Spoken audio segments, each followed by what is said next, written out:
और नोएडा से बड़ी खबर, सुपरटेक सोसाइटी मामले में अब जांच तेज हो गई। एसआईटी ने 9 घंटे तक फाइल्स खंगाली हैं। आज एमराल्ड कोर्ट जाकर जांच कर सकती है टीम। सुपरटेक के और भी प्रोजेक्ट की जांच हो सकती है। एसआईटी ने अधिकारियों की भूमिका की भी जांच की है। तो बड़ी खबर है नोएडा से।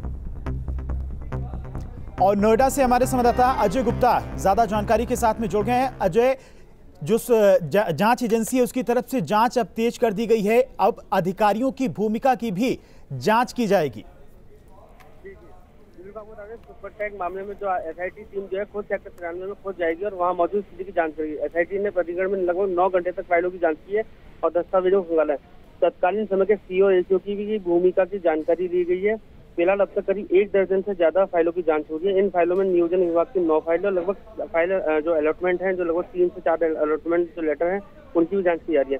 अभी फिलहाल जो है एसआईटी के जो अध्यक्ष संजीव मित्तल के नेतृत्व में लगातार जांच चल रही है। आपको बता दें कि सुपरटेक के अन्य प्रोजेक्ट की भी जांच हो सकती है।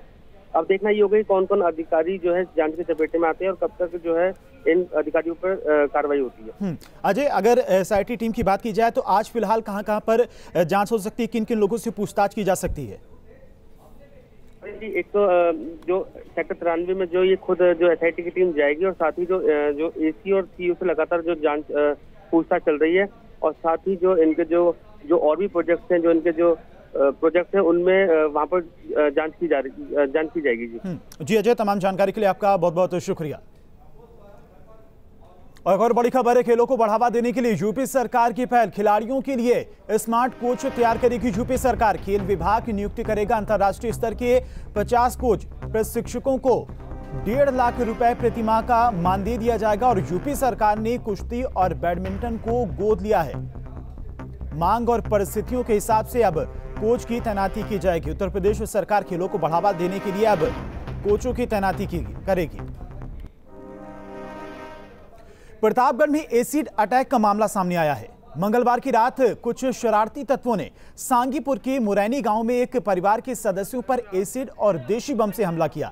आग लगने से कमरे में सो रहा शख्स झुलस गया है और महिलाएं बाल बाल बच गई हैं। घायल व्यक्ति को सामुदायिक स्वास्थ्य केंद्र में फिलहाल भर्ती कराया गया है। और धमाके से लगी आग के कारण मौके पर दमकल की गाड़ियां पहुंच गई, जिन्होंने आग पर काबू पा लिया है।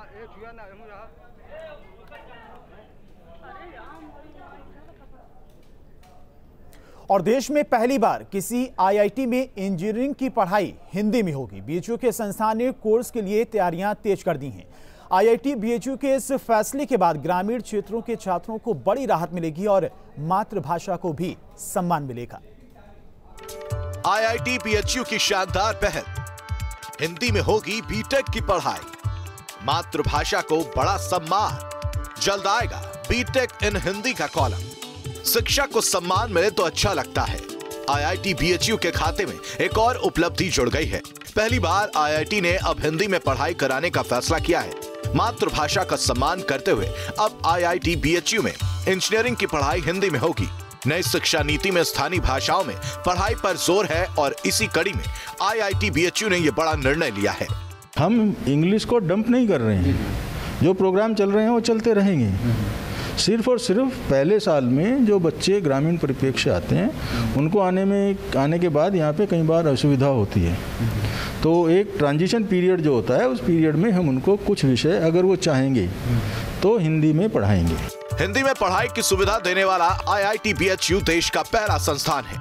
कोरोना काल के चलते छात्रों की पढ़ाई पर असर जरूर हुआ है, लेकिन पहले सेमेस्टर में बीटेक स्टूडेंट हिंदी में पढ़ाई कर सकेंगे। पिछले साल शिक्षा मंत्रालय ने हिंदी मीडियम में बीटेक की पढ़ाई करने पर विचार किया था। जल्द ही करिकुलम में बीटेक इन हिंदी जोड़कर जारी किया जाएगा, जिसके लिए संस्थान नई दिशा के साथ तेजी से काम कर रहा है। राष्ट्रीय शिक्षा नीति में ये प्रस्ताव है, तो उस प्रस्ताव के हिसाब से हम कह सकते हैं कि हम कोशिश कर रहे हैं। बाकी मुझे लगता है सभी आईआईटीज करेंगे।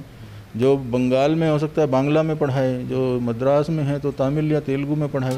अखिल भारतीय तकनीकी शिक्षा परिषद की योजना 11 भारतीय भाषाओं में पढ़ाने की है।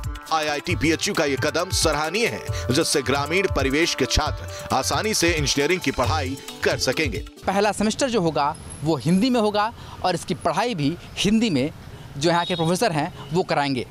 तो एक नई शुरुआत है, एक अच्छी पहल है, ताकि बच्चे आसानी से चीज़ों को समझ सके, वीडियो जर्नलिस्ट विपिन सिंह के साथ सुशांत मुखर्जी, न्यूज़ स्टेट, वाराणसी।